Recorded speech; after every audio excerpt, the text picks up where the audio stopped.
Okay, good morning everyone. Well, we can spend a little time talking about homeworks for this week. Any questions before we start? Well, let's just spend a little time on what the homeworks are like. I've placed a few sample exams from last time. Unfortunately, the sample exams don't correspond one-to-one because last time we had 4 midterms, this time we have 3. So part of midterm 2 and part of midterm 3 from last time would be what would be appropriate for midterm 2 this time. So there is also some, I think, midterm 2 from 2008. Anyway, you can take a look at those. By the way, I think that at least one of the homework question this week is definitely from one of these old exams that I have posted here. Let's see if we can find which one that might be. I'm not quite sure. But I do think...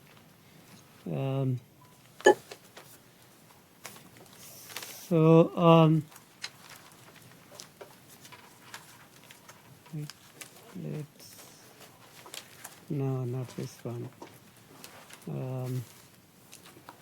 Midterm 3 maybe.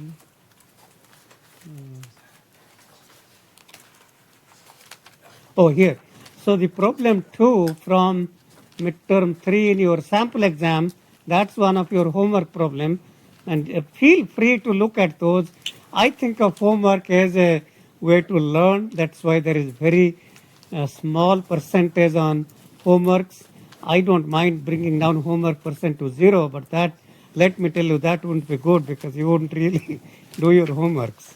So placing a small percent like 10% forces you to learn while not much weight is given to the homework. That means I want you to learn more after the solution is posted if you didn't learn enough. Okay, so read this solution, and there are these MATLAB commands if you want to quickly check. So given a direct form coefficients, for example, the transfer function 1 minus 2/3 z to power minus 1 plus 1 by 6 z to power minus 2 plus 1 by 6 z to power minus 3. So just use the command TF to lattice, LATC, lattice coefficients. Transfer function to lattice coefficients. It will take the direct form coefficients and give you k coefficients. If you type LATC to TF, it will take the k coefficients and give you the direct form transfer function. So again, play around with MATLAB just to check your answers, to see if you have done it right or not. And as I write here, MATLAB outputs negative k values. That's because of I'm just following the notation in the book. The book uses a notation that makes it negative. Don't worry about those things. Okay, so that's one. And this we may have gone through in class. Okay, so that's one of the homework problems. We could spend a little time on talking about other problems as well.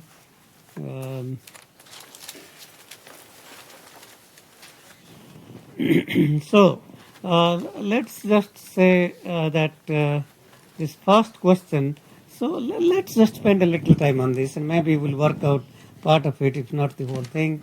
That gives you an idea at least how to start.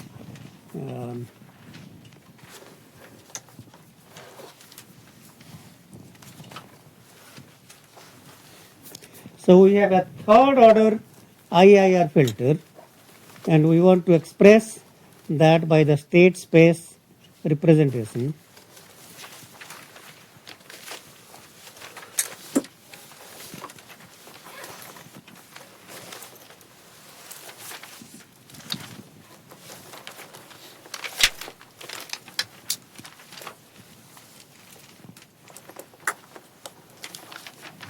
Okay, so why I said third order IIR filter, because there are these feedback loops and there are 3 flip-flops or 3 states, And if I always call the output, the reason I'm spending a little time, obviously I don't know what the exam will be, but I do expect you to learn this. Well, okay, that said, let's just try to work it out. So the output of the flip-flop is represented by the state. So in this case, we represent this as x1n, this state is x2n, and this output is x3n.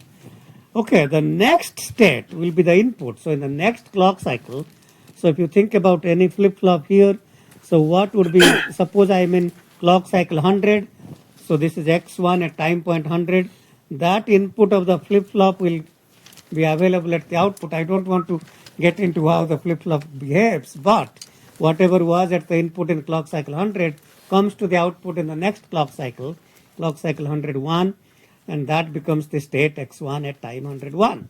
So x2n is here, so this will be x2n plus 1. x3n is here, so this is input is x3n plus 1. So that says that the x2n and x3n are same, x1n and x2n plus 1 are same. So we have these equations, x2n plus 1 is equal to x1n, x3n plus 1 is equal to x2n.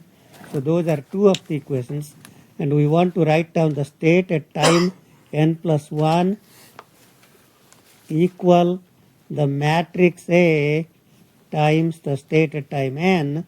State is a vector of dimension 3 because we have 3 states. If we had 100 states, then that would be a vector of dimension 100 by 1.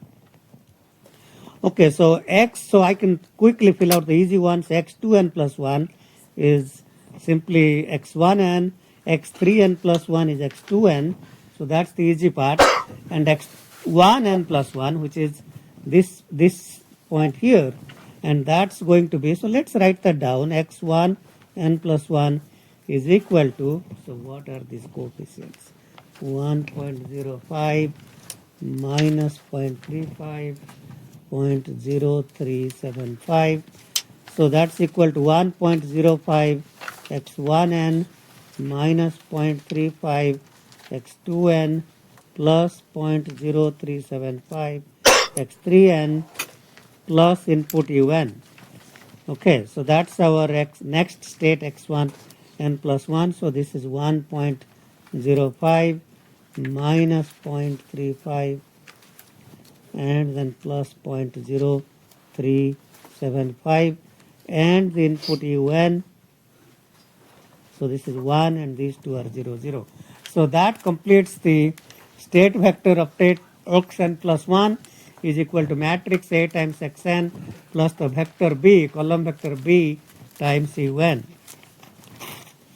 The output equation yn, so yn,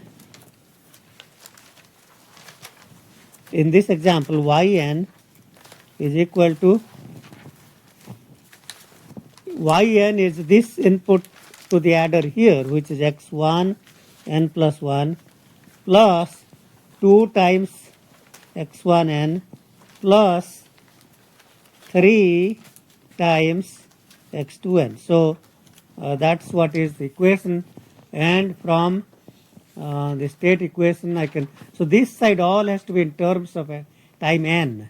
Remember this state space formulation, the x vector at time n plus 1 is equal to A times the state vector at time n plus the B column vector times input un.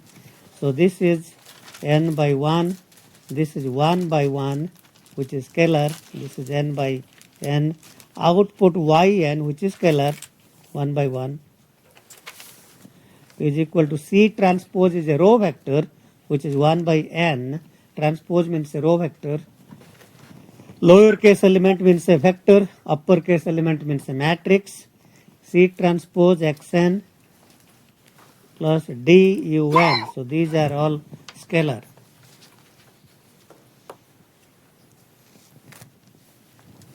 So if I cannot have time n plus 1 on this right hand side because that has to be C transpose xn, but I can get back x1 n plus 1 That's our equation here. So just substitute x1n plus 1, substitute this here, and if we do that, I have 1.05 x1 plus 2x1, that makes it 3.05 x1, minus 0.35 x2 plus 3x2, that makes it 2.65 x2,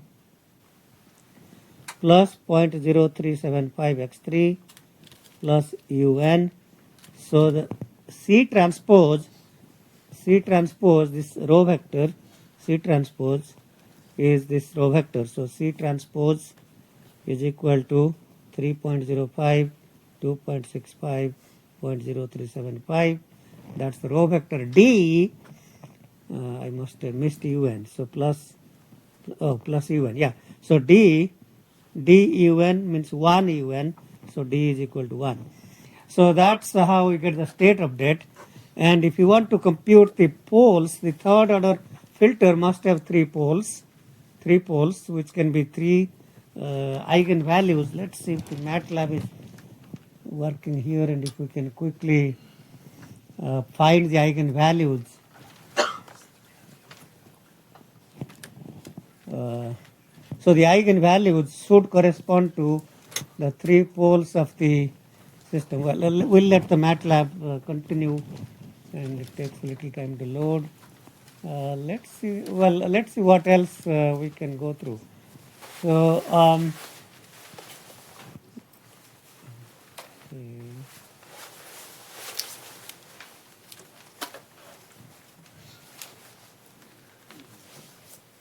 okay. So if I write down A is equal to 1.05 minus 0.35, 0.0375, 1, 0, 0, 0, 1, 0.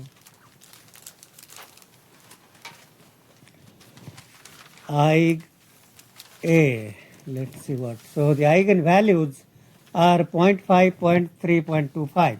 So that says that the poles of that third order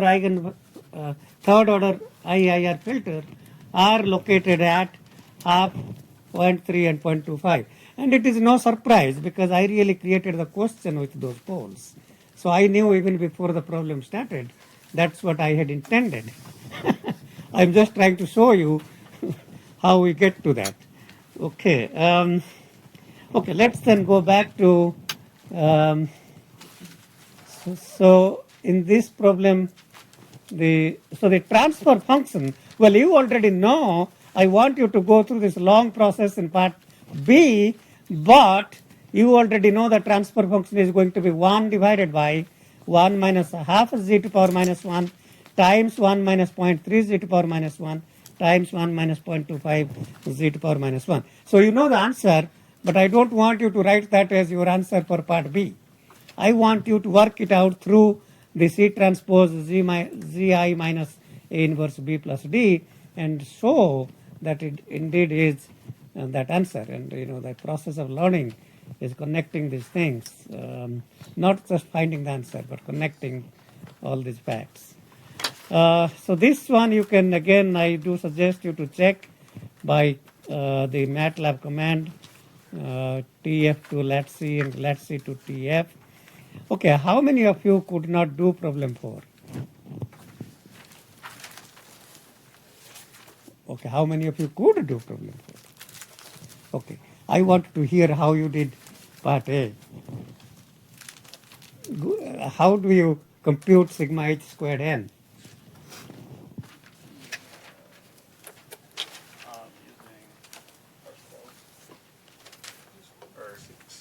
You used Parcel. Okay, all right.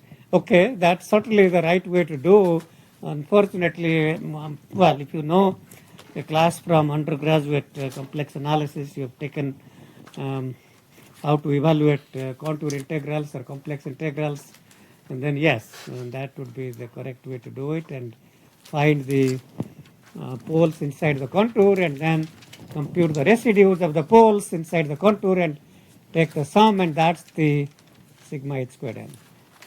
Is that what you were saying? Or you have taken some class on how to evaluate contour integrals? But you figured out. Well, that's actually the way. I mean, you can be here, but not everything can be taught. The ability to learn quickly by using today the resources available to all of us are tremendous. We can just sit here and learn a lot of things. When I was doing my PhD, I had to go to library every day, and I had to take a card because I didn't want to pay. So I had to get a card from the office and use that card to make copies of 25 papers, and I come back and read, and I find another 30 papers that are cited in those papers, go next day to the library and copy those. The card runs out of money, get a new card from the office. Okay, so things have changed. Okay, things have changed a lot, and a lot can be learned by just searching things. Okay, so what I want to go through, the part B should be easy, but I was trying to see how to really explain part A without using contour integral. So you have to do a little more algebra, but it's certainly doable. So we have this hz, which is 1 over 1 minus 0.75 z to the power minus 1 plus 0.125 z to the power minus 2. If these numbers look simple, they really are meant, as you can see here. Again, I started with a pole at 3/4 and a pole at half. That was my starting point. And then I multiplied that. I may not have told you that, but that's what I did. Okay, so we want to compute the round of error in direct form implementation. So if we take this direct form implementation, so this is a second order IIR filter that has two poles which correspond to two states in the system. So this is input xn, this is output yn, and so this is 0.75 and minus 0.125. Okay, so the way we are implementing this model of the round off is to introduce these errors E1 and E2, and we are interested in computing the transfer function E1, HE1 to Y and HE2 to Y, and compute those, and these two will be same. It so happens, and when we are computing the transfer function from E1 to Y, set E2 to 0 and X to 0, and then what really happens is if you then take this as E1, the transfer function E1 to Y is exact same thing here. Same with E2. When I compute E2 to Y, set E1 to 0, set X to 0, this E2 as if is added here. All three things are added, same thing. Where you add, it doesn't matter. Add operation is an associative operation. So this also will be exactly same. So that means all we have to do really is compute 1 sigma h squared n and then multiply by 2 because these two are identical. Okay, so the challenge in this problem is how do you compute the sigma h squared. This is not a first order filter. If it is a first order filter, then we know how to compute that easily. That will simply be, if this was 1 over 1 minus a z to the power minus 1, that will simply be 1 over 1 minus a squared.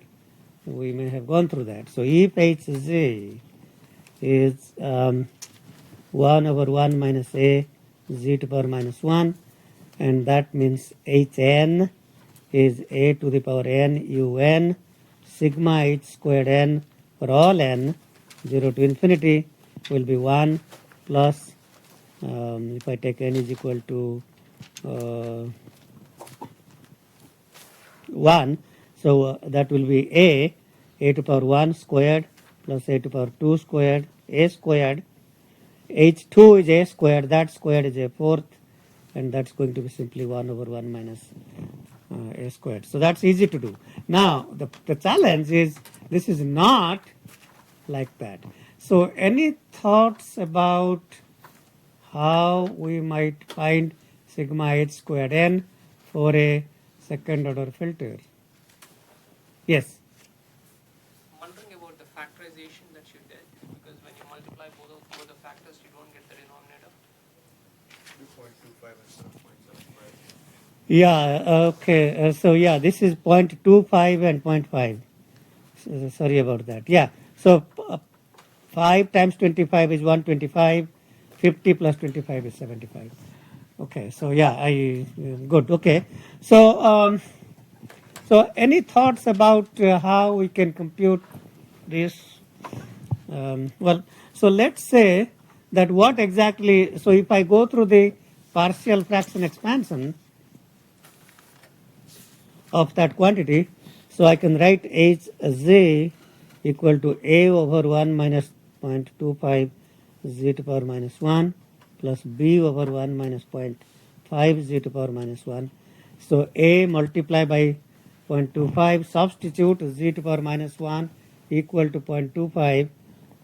So that's going to be 1 over 1 minus 0.5 times 0.25, which is this is half times 1/4, 1/8. 7/8 in the denominator means 8/7. Okay, so that's A. B is going to be multiplied by 0.5, so you get 1 over 1 minus 0.25. Is that same or what? Looks like these are same. Well, we can do certainly a quick check. So if I take this as something must be wrong, it doesn't seem right. Let's make sure I didn't make any mistakes. So if we multiply this and substitute z to power minus 1 is 0.25. Okay, well, let's do a quick check. Maybe this is the right answer. So 18.5. So let's do a quick check. So hz is equal to 8/7 times 1 over 1 minus 0.25 z to power minus 1 plus 1 over 1 minus 0.5 z to power minus 1. Okay, there should be some kind of a minus sign to cancel out. Something doesn't make sense. I probably am not doing, maybe I have to multiply the z and do the other way around, but let's still see. 1. So I can try to do it by inspection. So 1 minus 0.5, let's say this is 1, 5 z to power minus 1, and then obviously this has to be minus 2, so that would be minus 2 plus 0.5, so I can cancel that. Okay, by 1 minus 0.25 times 1 minus 0.5.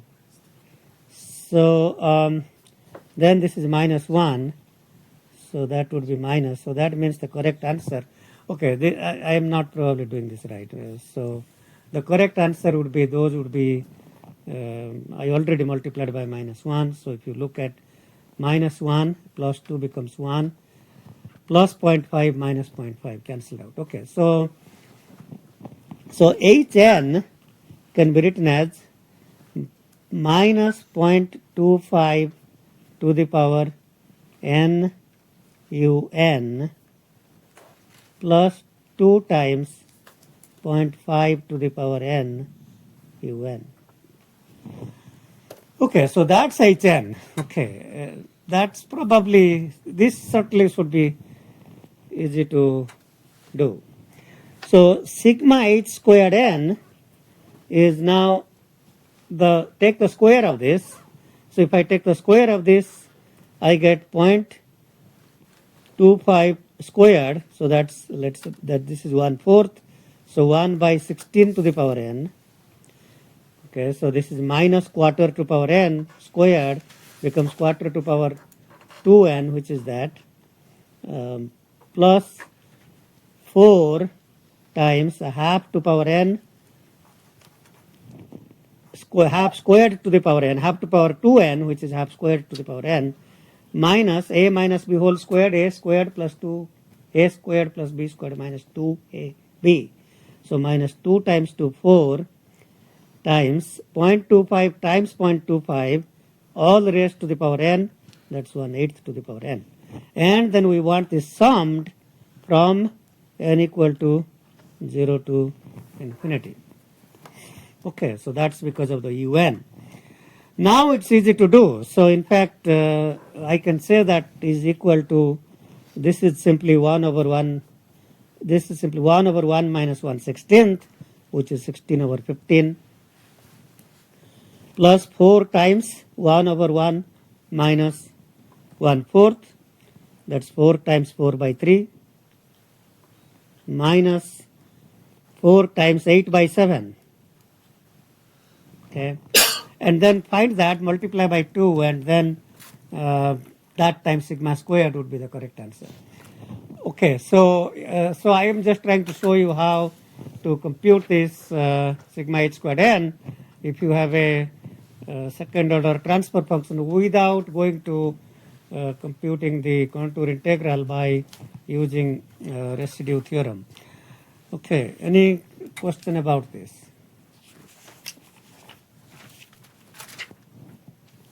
Okay, let's see if there was anything more that we should spend a little time on. Part B should be simple part, problem 5. So I think, okay, scaling. Problem 5 is talking about scaling. I am not quite sure if I talked a little about scaling. I probably did. So the idea, this is bounded input, bounded output stability.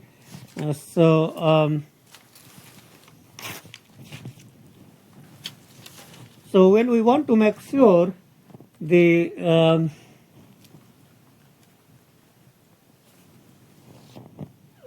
output is stable, so so-called bounded input, bounded output stability means that if I have a filter H and input Xn and output Yn, so Yn is summed over Xn, that's M, Hn minus M summed over all M. Or I could write that as, okay, that's fine. So then if I want to make sure that the output of this is less than 1, so that's what I want to make sure, this is less than 1. Okay. Now output of this quantity, so the absolute value of the sum is less than absolute value of A plus B is greater than absolute value of A, less than absolute value of A plus absolute value of B. Okay, so to do a quick check, you can see 2 plus minus 5, absolute value is equal to 3, and absolute value of 2 plus absolute value of 5 is 7, so 3 is less than 7. Okay. So if then I can guarantee, so this implies that if I can guarantee that summed over all Xm absolute value, Hn minus M absolute value, if this quantity is less than 1, this is already a bigger number, so that will guarantee that this is less than 1. And so we are trying to compute what is the maximum magnitude of this. So again, if we call that X max, so all then we have to make sure, and the sigma Hn minus M summed over all M is the same as summed over all Hn absolute value of N. Well, okay, I mean the N is treat N as a constant, summed over all M is same as spanning all H from minus infinity to infinity, take the absolute value, and that must be less than, that times X max must be less than 1, and that implies the answer we are looking for is to compute 1 over that quantity. So we are trying to compute what is X max, and that's really what we are trying to compute. So so you have to compute the Hn, and Hn has to be if it so happens Hn is always positive.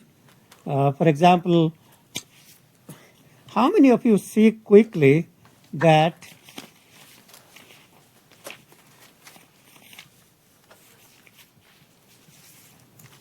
how many of you can see that this Hn for this problem, Hn is always positive for all n? How do you see that? Well, think about this. If I write this, the first term 1 by 1 minus 0.25 z to power minus 1 is 1 plus 1 by 4 z to power minus 1 plus 1 by 16 z to power minus 2 plus 1 by 64 z to power minus 3 all multiplied by 1 plus a half z to power minus 1 plus 1/4 z to power minus 2 and so on.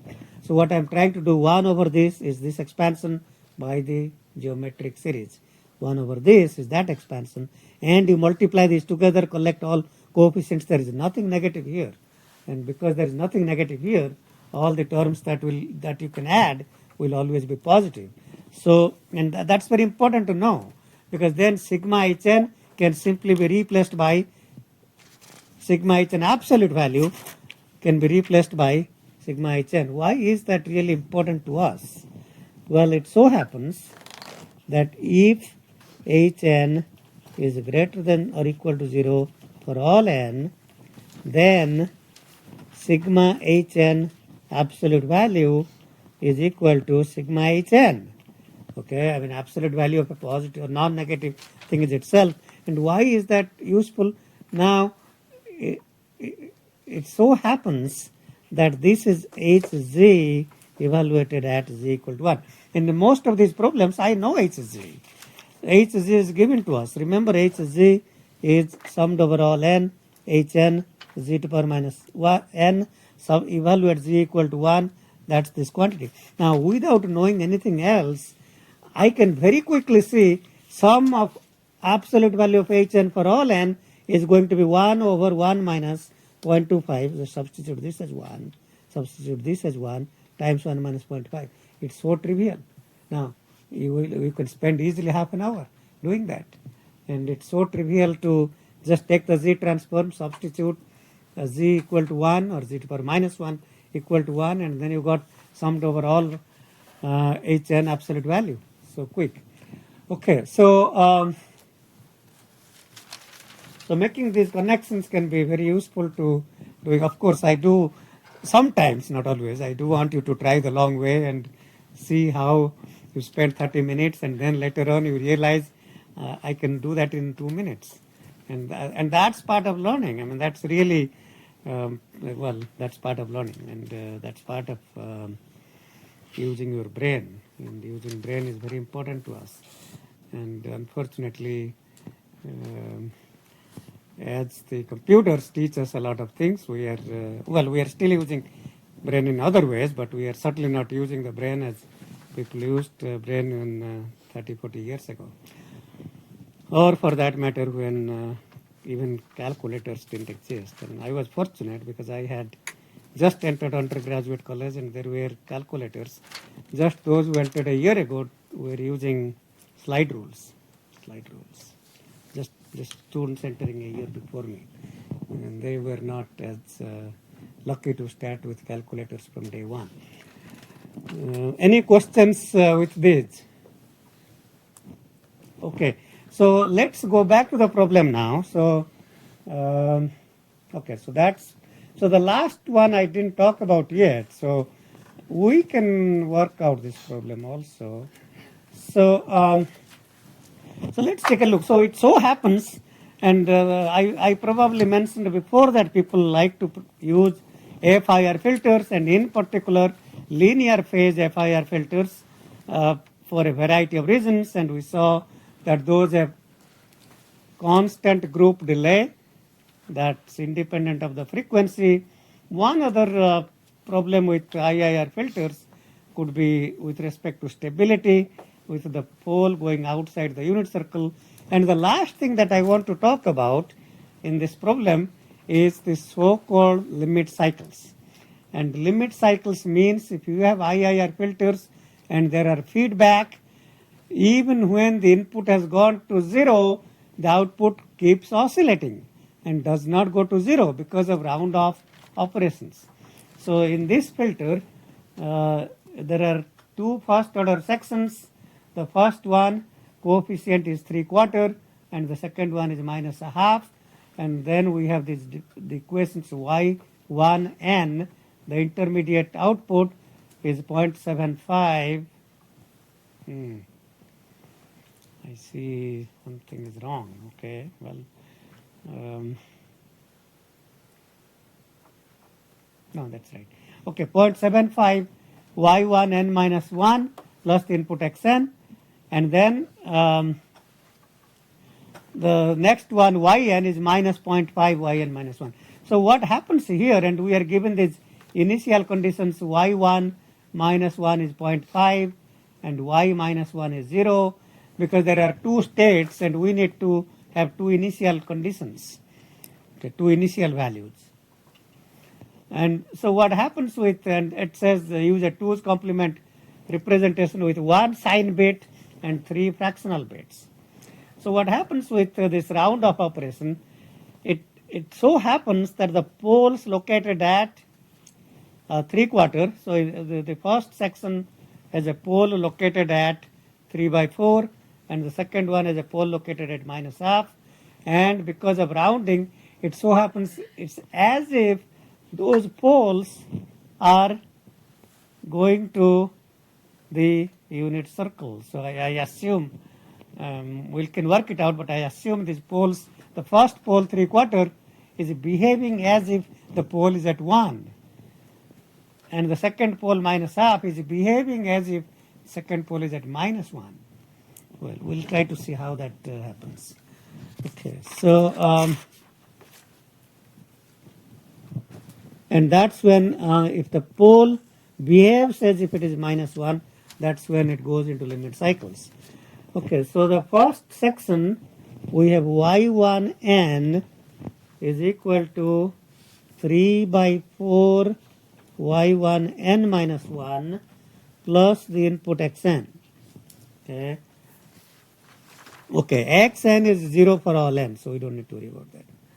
y1 minus 1 at time n equal to minus 1, y1 minus 1 is 0.5. Okay, so y11, substitute n equal to 1, will be 3/4 times y1. No, I'm not doing right. Substitute n equal to 0. So y1 is 0 would be 3/4 times y1 minus 1, which is half. So that's 3/8. And 3/8 would be represented as what? So that's 2/8, which is 1/4 plus 1/8. Okay, that's perfectly fine. Now I have a 4-bit word length, 1 sign bit and 3 fractional bits, and 3/8 is fine. At n equal to 1, y11 will be equal to 3/4 times y10, that's 3/8, which becomes 9/32. 9/32 is going to be 8/32, which is 1/4. This is 1/4. This is half minus 1. Plus 1/32.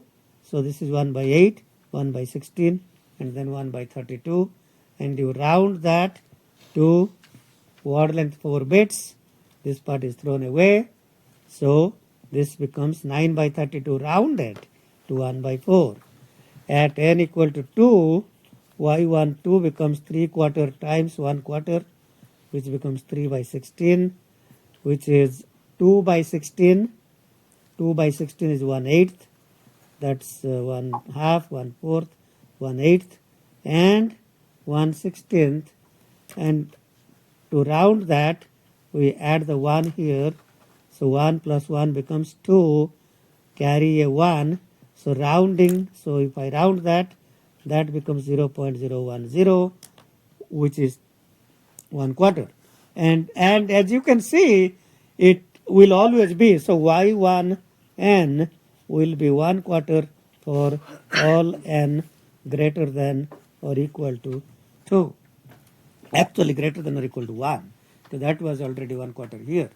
So even though there is no input, because of the rounding operation, the output stays at 1/4. That simply is saying because of the rounding, this pole at 3/4 is behaving as if it is at 1. That's why y1n is equal to y1n minus 1. So it stays the same. Okay, so that's the first stage. That's what is called limit cycle. The second part, so it keeps second part. So if I go to the second stage of that, so we have yn is equal to minus 0.5 yn minus 1 plus y1n. So we already computed y10. Okay, so let's see, we computed, so we start with, we can start with y1 of minus 1. So if I write down at n equal to 0, y, okay, do I know y? Yeah, y minus 1 is 0. Okay, I am given y minus 1 equal to 0.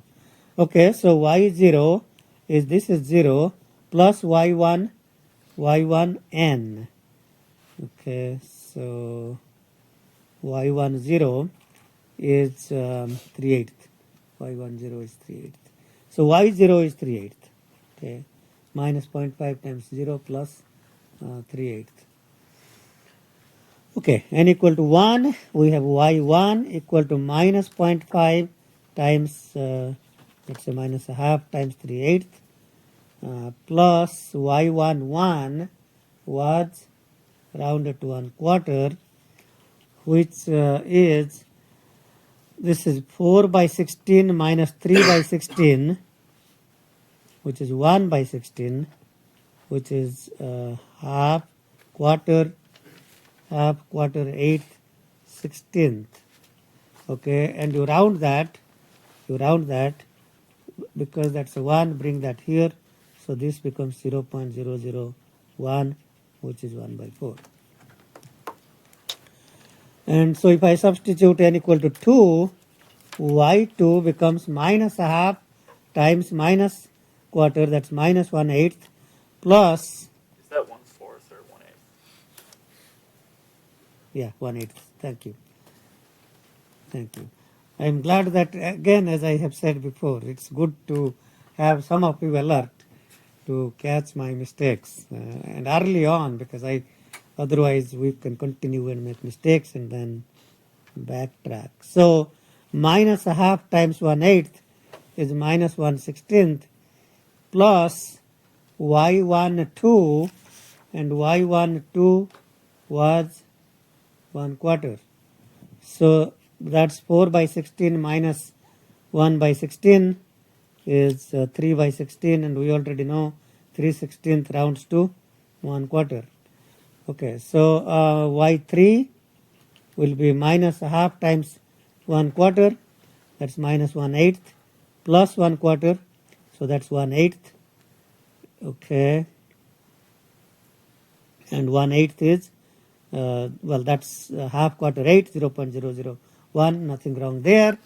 y4 will be minus a half times 1/8, minus 1/16, plus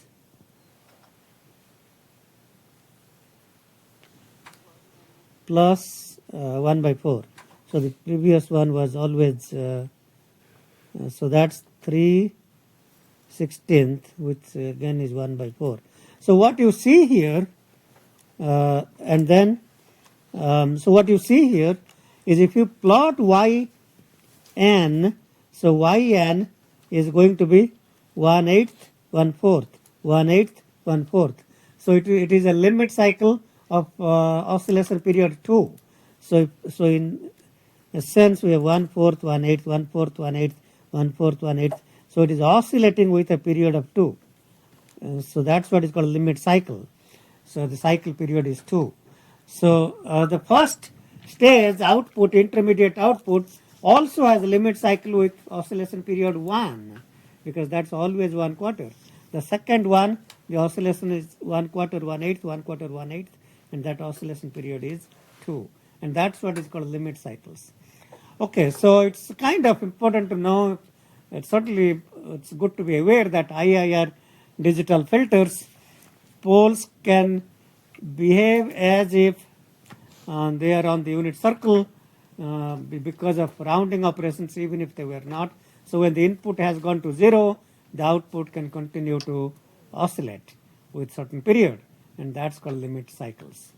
Okay, any question about homework? Yes. I think it was in problem 3. Yeah. Okay, I can talk briefly about that. I guess I just had a question to derive transfer functions. Yeah. Okay. Like if we want to find like W1 of Z over X of Z. Yes. So let me tell you how to do that problem. Problem 3. So we have.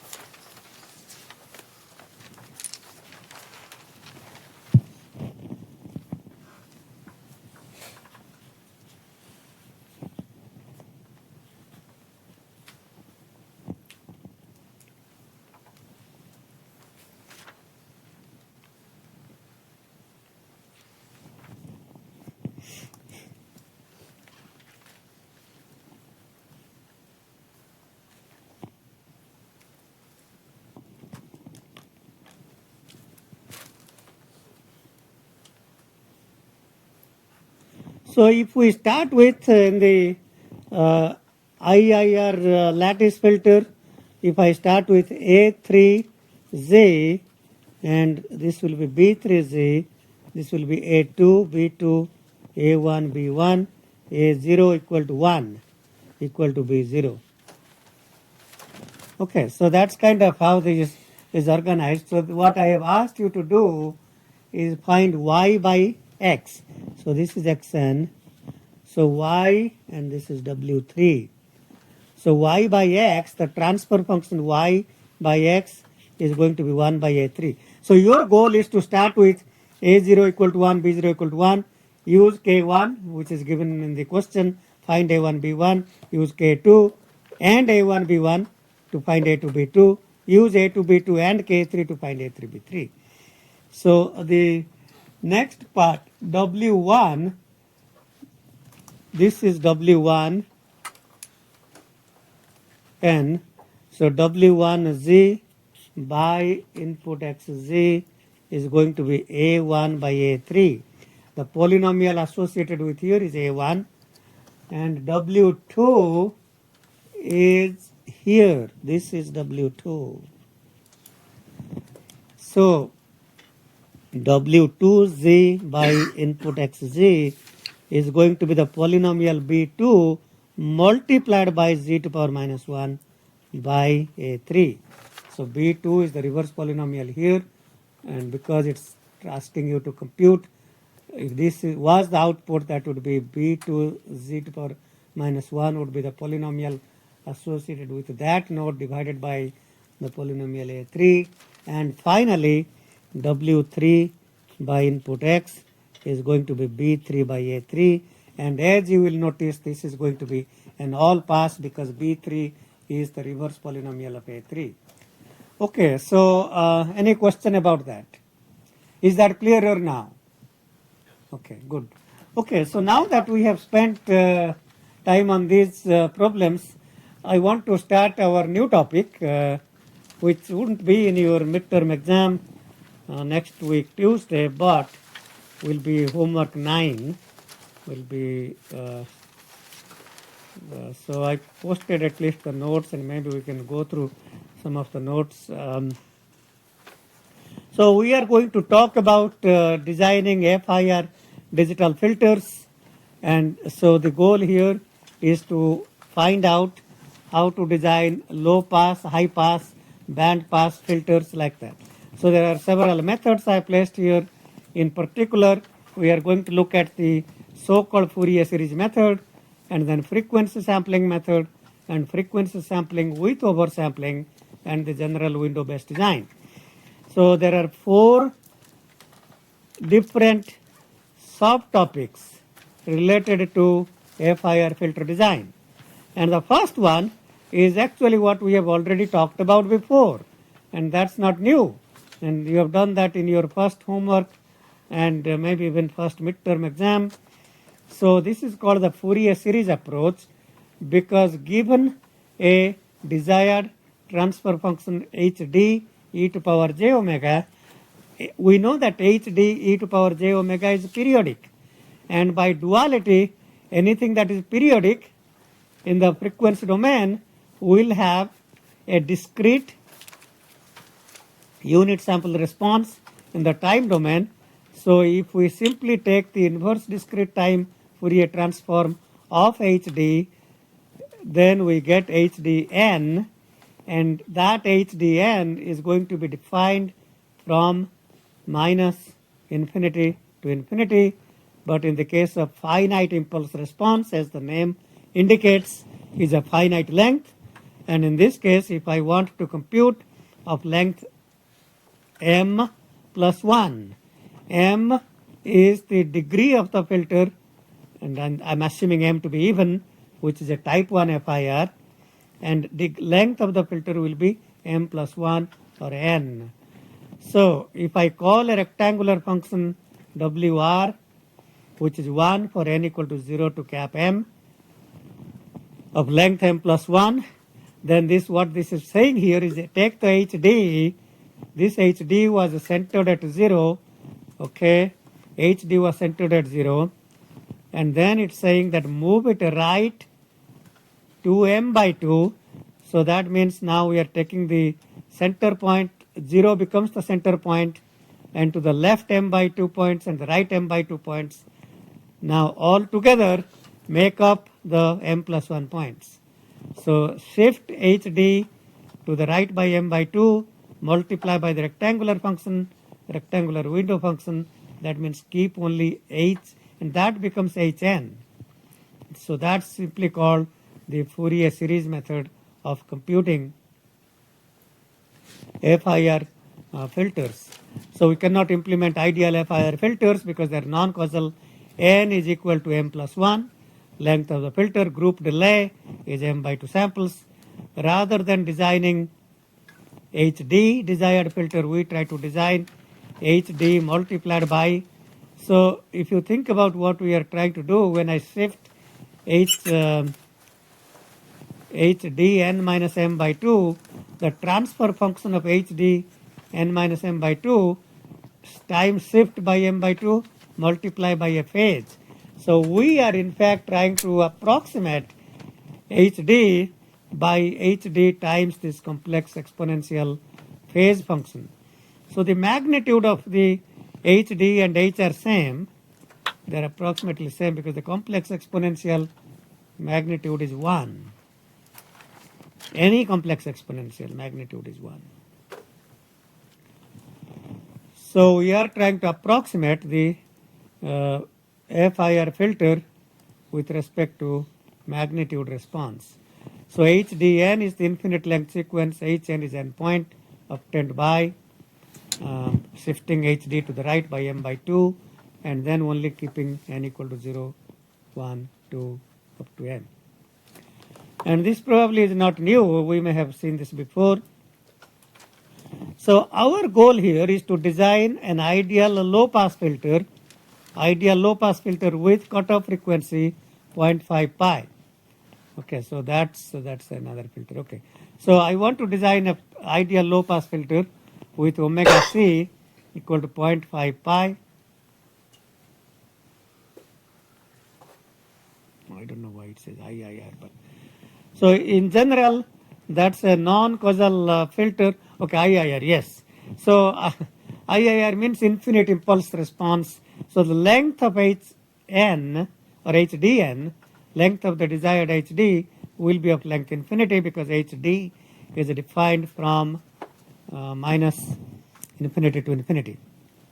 We are trying to approximate that by a FIR filter. So if I want to design a 5-point FIR filter, 5 point, is it 5 point or 7 point? 3 plus, 7 point. Okay, if I want to design a 7 point or 7 tap FIR filter or 6th degree FIR filter. These all mean same thing. Do not be confused. 7 tap, length 7, 6th degree, they're all saying 6th order, they're all saying same things. So if we first compute for the ideal low pass filter, we compute HDN, which is what? The sinc function, sine omega Cn by n pi. So HDN is going to be sine n pi by 2 by n pi. Omega C is pi by 2. So sine n pi by 2 by n pi.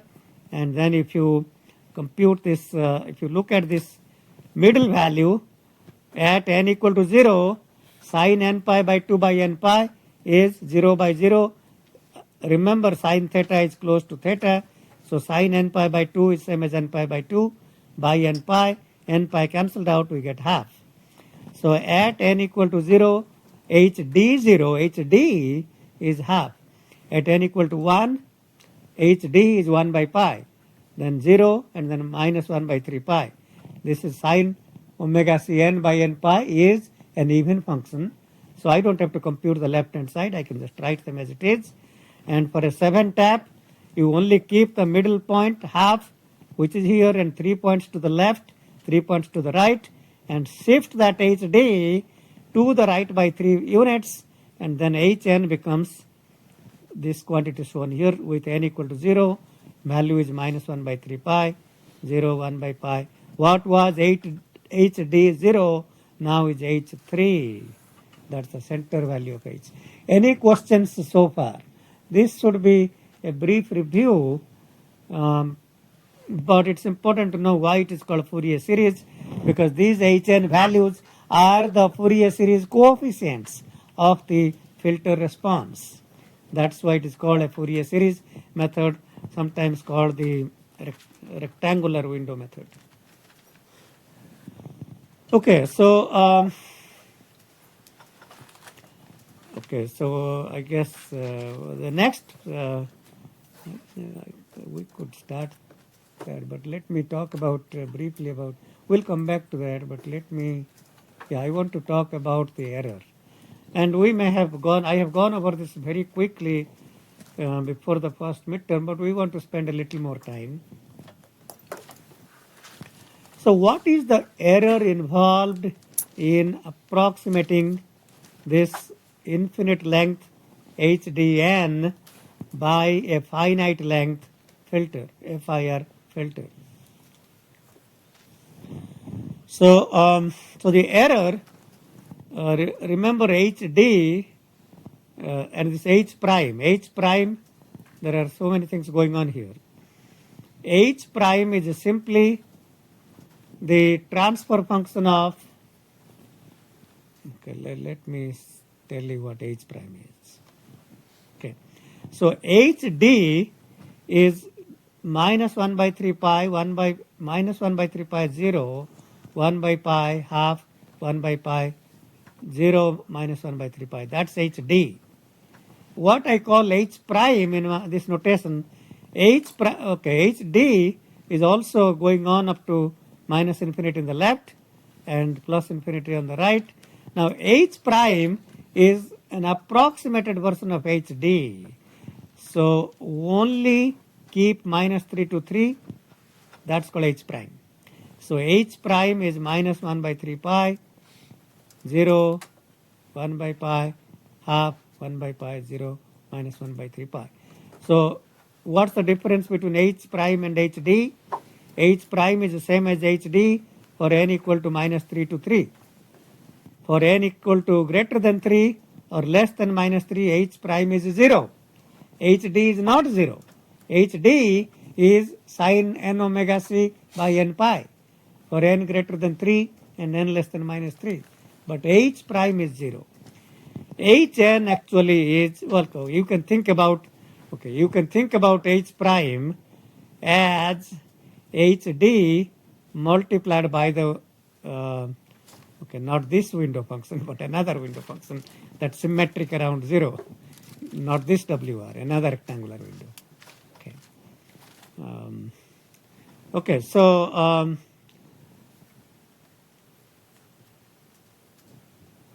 So the error, we want to compute the error. So we define the error as the integral from minus pi to pi, the h e to power j omega, which is what we are trying to, which is what we are implementing, minus h d e to power j omega, that's the ideal desired filter, multiplied with this phase shift e to power minus j omega m by 2. That's important because we need to make sure that these are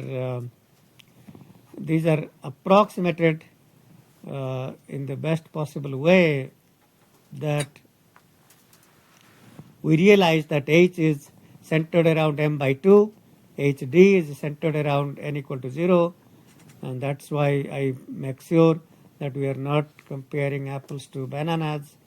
So hd is shifted right by m by 2 is an approximate version of h.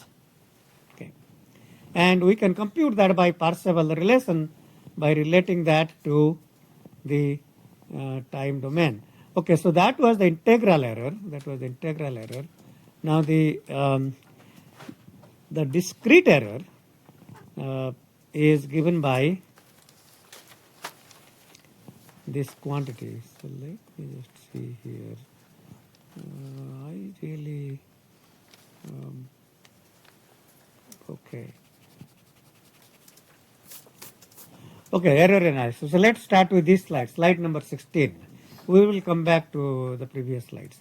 So the error analysis says the error in approximating the desired filter HD by the filter F higher filter H is given by the magnitude squared of the difference H minus HD times e to power minus j omega m by 2 integrated over one period minus pi to pi in the frequency domain.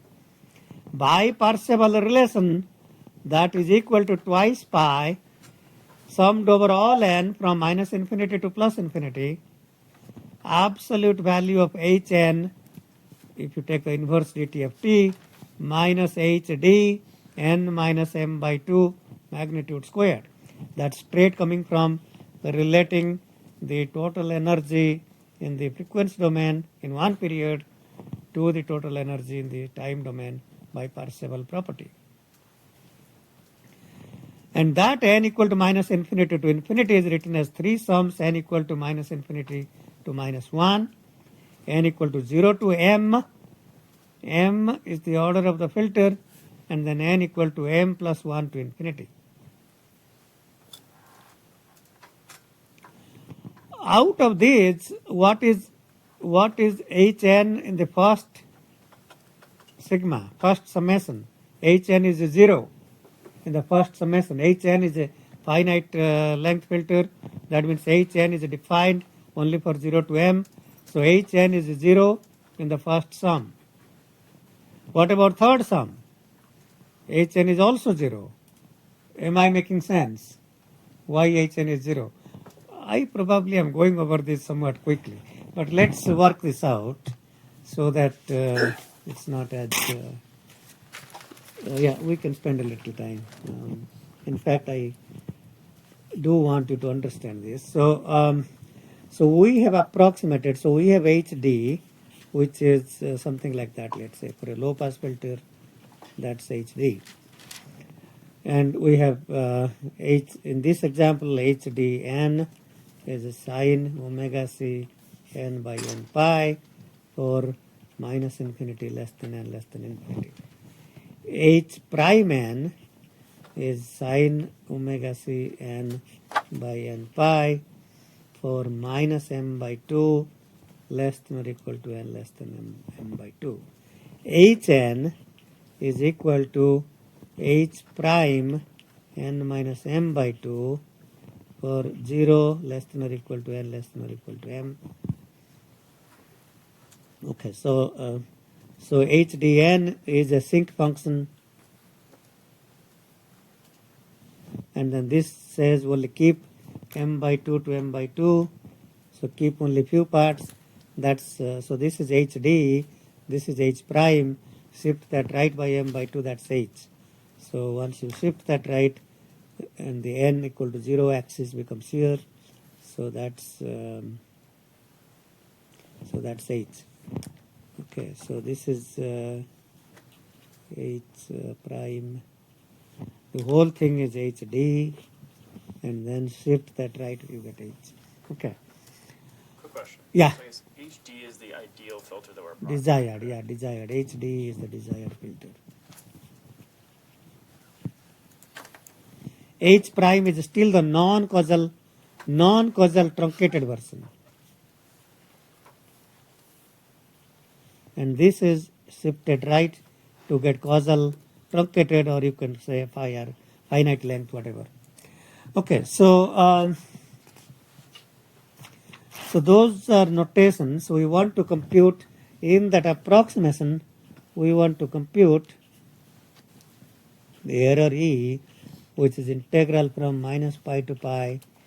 So I can do a number of things here. I can write the error E as h minus hd e to the power minus j omega m by 2 magnitude squared d omega, which you can also see is indeed same as minus pi to pi h prime. Let's see here, h prime minus hd magnitude squared d omega. These are same. Why are these same? Because hn is h e to power j omega is equal to h prime e to power j omega times e to power minus j omega m by 2. So if I replace this by that, then take the e to power minus j omega m by 2 outside a bracket from here and here, and that magnitude is 1. So either do not be confused to write this minus this. That's not correct. So either you take the difference of h minus the shifted version of hd, or the non-causal version of h minus the non-causal version of hd. Okay, so that's because we want to compare the two. Okay, so then by Parseval relation, that can be written as twice pi. So from here, summed over all n equal to minus infinity to infinity, h n minus hd n minus m by 2 magnitude squared. That's by Parseval property, which can then be written as twice pi times n equal to minus infinity to minus 1 hn minus hd n minus m by 2 whole squared plus n equal to 0 to m hn minus hd n minus m by 2 magnitude squared plus n equal to m plus 1 to infinity hn minus hd n minus m by 2 magnitude squared. Okay, so that's those are the three sums, and the bracket ends. Okay, now you will see that hn is only defined for n equal to 0 to m. Outside that range, hn is 0. So for n equal to minus infinity to minus 1, hn is 0. For n equal to m plus 1 to infinity, hn is 0. Now, remember the way we designed the filter, hn was indeed same as hd minus n minus m by 2. So we take hd, shift it right by m by 2, and keep only 0 to m, and that's what we called hn. So from the definition of hn, this whole thing, the middle sum, whole thing is 0. Okay. So you have to practice this a little. I mean, this is, it takes some time to think about. So now we are left with, okay, so the middle part is 0 because we just picked hn to be that in range 0 to m. So, so that then became twice pi n is equal to minus infinity to minus 1 hd squared n minus m by 2 plus n equal to m plus 1 to infinity hd squared n minus m by 2. Okay, so that's what we have. Okay. Why is that? Because the middle one became 0. Now, this is not something that is easy to evaluate, but here is the trick. So we can write this as plus, so add n equal to 0 to m hd squared n minus m by 2 minus n equal to 0 to m hd squared n minus m by 2. So I have just added and subtracted the same term, and then if you look at these three things together,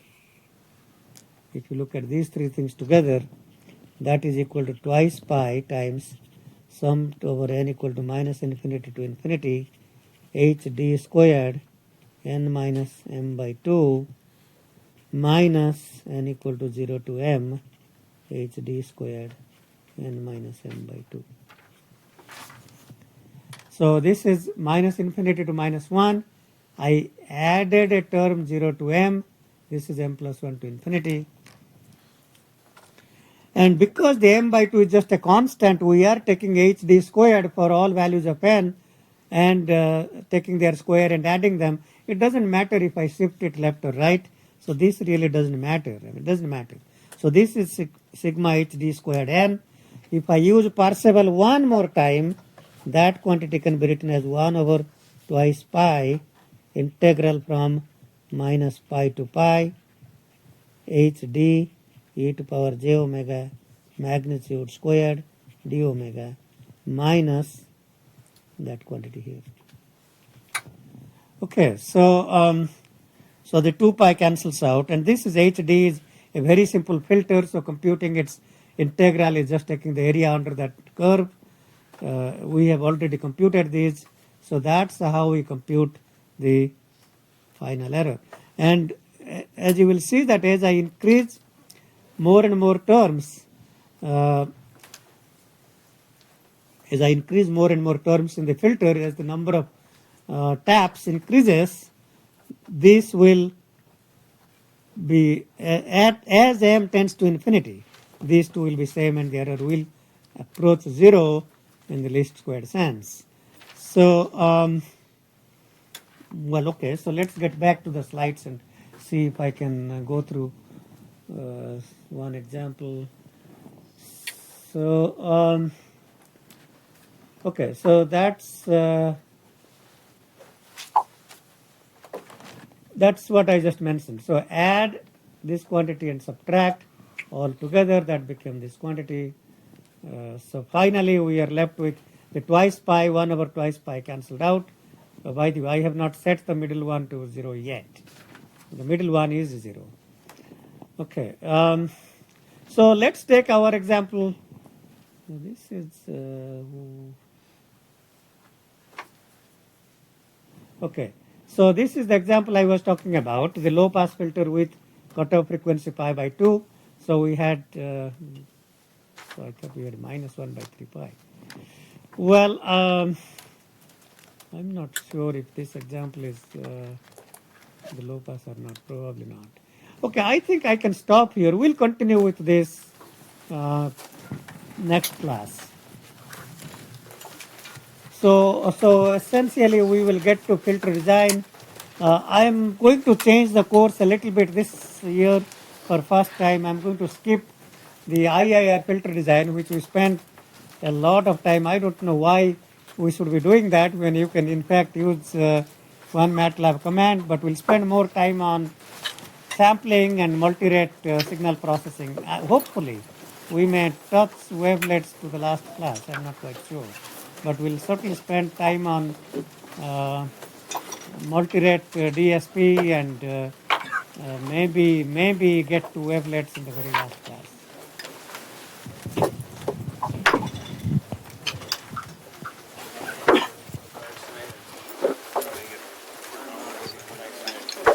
So if you have not presented your last two homework, they are still here.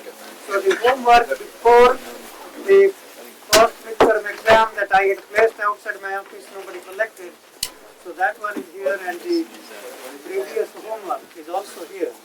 So, and there are many more uncollected homeworks outside my office, which range from homework 1 all the way to homework.